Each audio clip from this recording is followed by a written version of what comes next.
Within the vast and varied library of the Holy Bible rests a very short and truly unique book. It is known as the Song of Songs, or sometimes the Song of Solomon.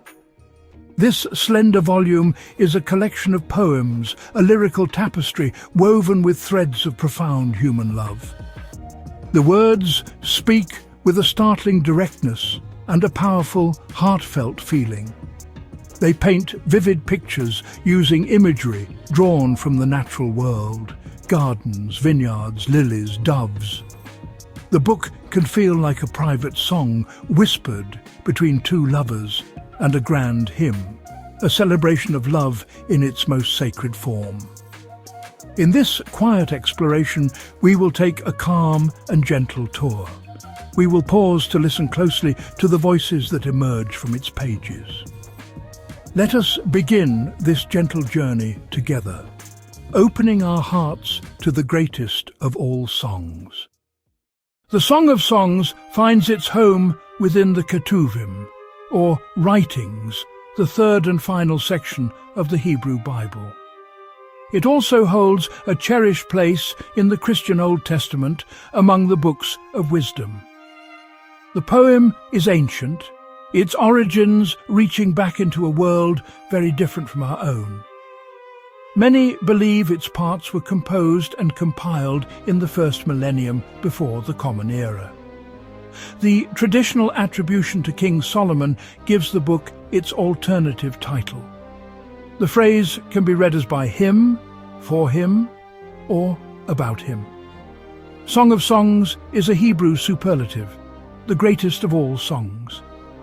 Despite its grand title, the book is brief, a delicate jewel box of poetry.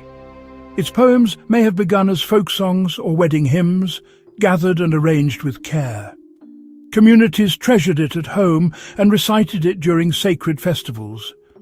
Though some hesitated at its frank celebration of human love, its allegorical power secured its place. It was read as a metaphor for God and Israel, and later for Christ and the Church. Here, the physical and the spiritual reflect one another in a single, radiant love. A small collection of poems, and yet a window into love worthy of the greatest song. The poem unfolds not as a single voice, but as an intimate dialogue. We hear at least three voices, like a small, heartfelt play. Foremost is a young woman, often called the Shulamite. She sings with freedom and passion, praising her beloved and seeking him. Then the man speaks, her beloved mirroring her praise with tenderness and detail.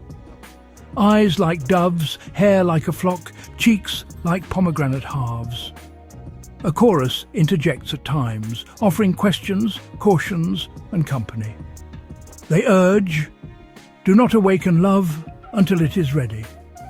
The song moves by scenes: a night search in the city, a radiant meeting in a vineyard, a dream of a lost beloved. The dialogue feels immediate, as though we overhear a private conversation. We inhabit their longing, their joy, their abiding bond. It is intimate and vivid, and utterly human. The Song of Songs is pure poetry, and form is part of its meaning. It is a collection of short songs, lyrical dialogues, vivid, dreamlike scenes. Each vignette builds an emotional mosaic rather than a linear plot. It moves by the logic of feeling and memory, not strict time. We smell perfumes and the scent of Lebanon. We almost taste sweet fruit and the finest wine. We see eyes like doves and feel the dew of night. Even objects seem to sing in nature's hush. The senses root lofty emotion in tangible reality. Repetition, charges, endearments and refrains binds the song together. One reading is literal, a joyful celebration of desire, marriage and companionship. Another is spiritual, a parable of the soul's union with the divine.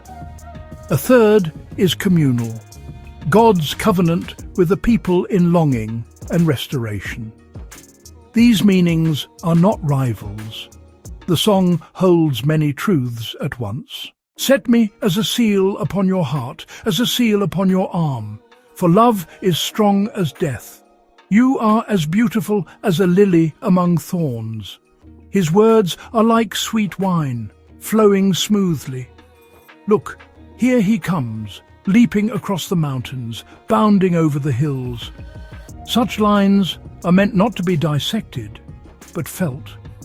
In a rushed, noisy, disconnected world, this song still speaks with quiet relevance. It teaches reverence for love, the courage to praise what is beautiful. Love is strong as death, and no flood can quench it. It honors seasons, longing and closeness, seeing waiting as a sacred fire. It whispers, inviting us to slow down and let its images rest in the heart. Read it slowly, perhaps aloud. Let apples and spices, wine and lilies, hills and doves arise before you. The sacred and the sensual need not be enemies. Love can open onto the divine. If this quiet tour has been a welcome moment, please consider subscribing and liking the video. Thank you for sharing this time. May you carry a small song of praise and hold love with gentle, reverent care.